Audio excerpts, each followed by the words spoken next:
عودس. Mergui, soyez. Bientôt. Ouais. Ah d'accord. Merci Madame Mergui Fanny, soyez la bienvenue à Qalat Ngouna, au Festival de la Rose et au site d'Etsa Info. Tout d'abord, je sais bien que vous êtes invité pour un thème des Juifs à une conférence au niveau de cette occasion. Tu peux nous présenter, merci. Bon, je dois dire déjà que c'est une grande joie pour moi de voir qu'un pays berbère, là où les Juifs ont vécu pendant des milliers d'années, où malheureusement ils ne sont plus, ce festival de roses, grâce au mouvement associatif de la région, permet de traiter de ce thème-là. C'est vraiment une grande première et je suis fière de participer. D'autant plus que du côté de ma branche maternelle, les Ouazana, Aït Ouazana, nous sommes de Ouarzazate et de Skoura. Alors je le dis, Nana, voilà. Donc je suis très fière et je remercie Rajab et tout le comité d'organisation de la Fête des Roses de m'avoir donné cette occasion de renouer le fil avec mes ancêtres, et je pense que de là où ils sont, ils doivent être fiers de leur descendance, d'être venus dans ce pays pour dire à tous les Amazirs qui habitent cette région qu'ils ont toujours été heureux d'être parmi eux. Donc vous êtes une juive amazir, n'est-ce pas? Écoutez ça, probablement que du côté de ma mère, oui, puisque d'après le nom, nous savons que tous les noms qui commencent par OU chez les juifs, comme Wakrat, Wazana, Ouanounou, sont d'après les noms, on sait qu'ils sont d'origine berbère. Donc je suis arabe du côté de mon père et berbère du côté de ma mère. Donc voilà, à vous de choisir. Merci. Comme vous savez, les Juifs, ils ont resté ici au Maroc il y a longtemps. Ils ont quitté le Maroc il y a 71 ans presque, qui sont des relations avec la génération d'autrefois ici au Maroc. Je dis la relation juive avec les habitants de la région de Dat Silgoun. Écoutez, moi, ce que je peux vous dire, c'est que j'étais trop jeune, malheureusement à l'époque, pour connaître le pays berbère et toutes ces merveilleuses régions comme Tinrir.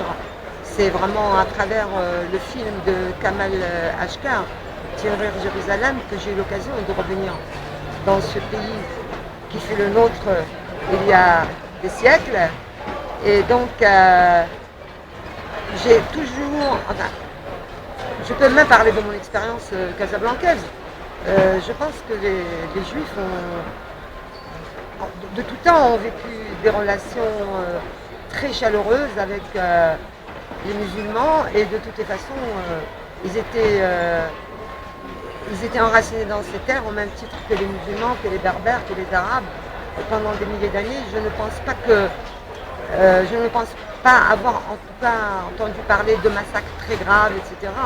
À l'instar des Juifs d'Europe qui ont été persécutés.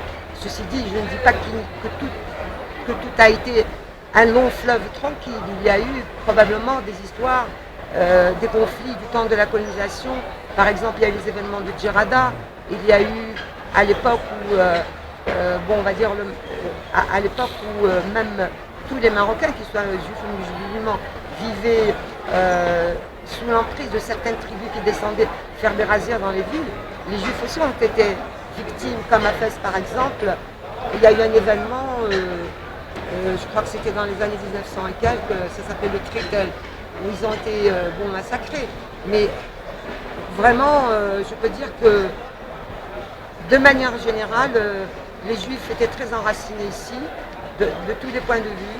Ils avaient la liberté religieuse, ils avaient la liberté de pratiquer toutes les professions qu'ils voulaient. Je pense qu'ils étaient heureux d'être ici. Est-ce que vous Ils pouvez... étaient vraiment heureux d'être ici. Alors se pose la question, ils étaient heureux, mais pourquoi sont-ils partis? Justement, je vous parlais du départ de derniers Juifs ici au Maroc en 1963. Est-ce que vous pouvez nous parler de ce départ? Comment c'était fait? Non, les départs, vous savez, les départs des Juifs du Maroc, les derniers départs, ce n'est pas 63. Parce qu'il faut savoir que malheureusement, les départs des Juifs du Maroc ont coïncidé avec la création de l'État d'Israël en 1948. C'est-à-dire qu'on peut dater les départs. Les départs les plus importants ont commencé entre 48 et 56. 100 000 Juifs du Maroc sont partis. Alors bon, j'expliquerai plus tard ce que je mets dans son parti, ok. En tout cas, 100 000 sont déjà partis d'après mes informations, que j'ai vérifiées bien sûr. Après, il faut savoir que donc la création de l'État d'Israël, du fait de la guerre avec les pays arabes et les États arabes au Moyen-Orient, quelque part, a insécurisé la minorité juive ici au Maroc. Toute minorité qui vit on va dire des événements politiques aussi importants. Donc en fait les départs des Juifs ils se sont faits au fil des guerres du Moyen-Orient. Ça c'est important, parce qu'il y a eu 48, création de l'État d'Israël, 56, la guerre de Suez, 67, la guerre de juin, la guerre des 6 jours, 73, on peut dire que les derniers départs massifs et collectifs des Juifs se sont faits après la guerre de 73. Et en 67, bien entendu, au lendemain de 67, beaucoup sont partis. Mais alors, excusez-moi de vous interrompre, mettez-vous à la place des familles juives qui vivent dans un pays arabe. Alors, il y a un État juif qui est créé. Même si eux n'ont pas participé à la création de cet État, l'État d'Israël, on sait que c'est l'État des Juifs. Donc, l'État juif est en guerre avec les pays arabes. Donc, qu'est-ce qu'ils se disent? Nous sommes ici en pays arabe, peut-être qu'il va nous arriver quelque chose. Il y a la décolonisation, il y a l'indépendance du Maroc, la montée du mouvement national. Ils n'ont pas de leader politique. Ils ont comme porte-parole les rabbins. Les notables de la communauté n'ont pas forcément donné de consignes. Ou s'ils ont donné des consignes, ça a été dans le but de les faire partir, même les notables de la communauté. Donc en fait, cette insécurité, plus le contexte au Moyen-Orient et au Maroc, ont fait que des mains se sont tendues vers eux, qui sont des mains étrangères, venues de l'extérieur.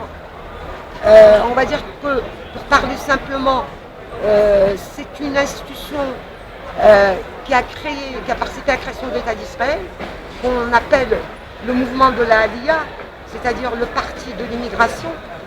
C'est lui qui est venu au Maroc, qui a tendu la main à ces juifs pour leur dire vous n'avez plus d'avenir ici. Excuse-moi, est-ce qu'il y en a des juifs qui ont la nationalité marocaine? Pardon? Est-ce qu'il y en a des juifs qui ont eu la nationalité marocaine? Écoutez, cher monsieur, la nationalité marocaine, elle est récente, elle date avec l'indépendance du Maroc. Avant l'indépendance du Maroc, nous avions les autochtones, c'était les juifs et les musulmans. Les Français l'ont très bien compris. Madame Mercure, une dernière question. Oui. Est-ce qu'il y en a ceux qui disent que monsieur le roi Hassan II il a vendu des juifs en 73? En 73. 73 Ah non, ça j'ai jamais entendu parler qu'il a vendu les juifs en 73. Moi je ne vais pas rentrer dans ces considérations. Je peux tout simplement vous dire que pour des raisons d'État, les juifs du Maroc, massivement, collectivement, ont été, on va dire, l'enjeu de politique qui les ont aidés à partir.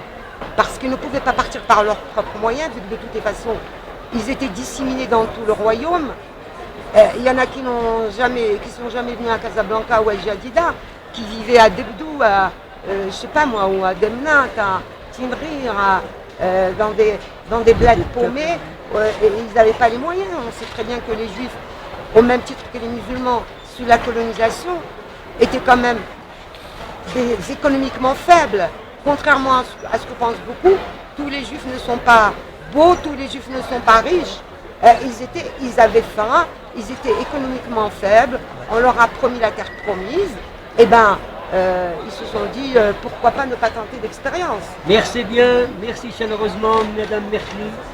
Je vous en prie, merci à vous. Merci à vous.